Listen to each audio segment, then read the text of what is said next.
Fortunately, Shopify make it easy with a few steps. First thing first, head to the dashboard of Shopify. Here, click on the left side menu. You see products, then move on collections. After clicking on it, you see the collection section here. So in order to create a new collection, you click on Create Collection button. All you have to do is to fill in the collection's detail, including collection name, description, and any tag to help categorize it. Then you see on the right side here, collection availability and image. Let me make it simple for you. For example, I want to create a watch collection for men. So I type the name men's watches here. Then I type my description like that. Moving on, here you can see on the collection type, you choose the type of collections you want to create, either manually or automate.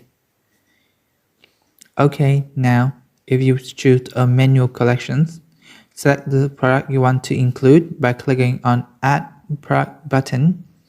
Then choose your products by clicking on the box. If you choose automated collections, you set the condition for the product to be included in the collections, like product tag is equal to, then you fill in the blank here.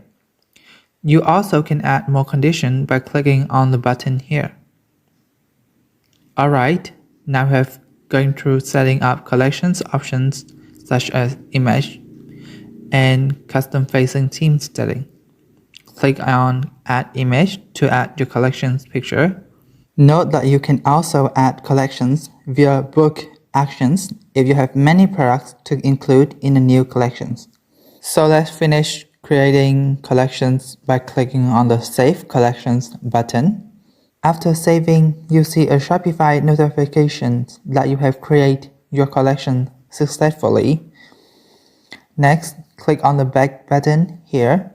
You see my collections of men watches. To create another collection, just click on Create Collection and then take those steps again. That is all steps of adding collections. Hope that this video can help you to create your collections successfully. You might want to add products to collections but do not know how to start. Don't worry. In the next part, we'll help you to add products to the collection.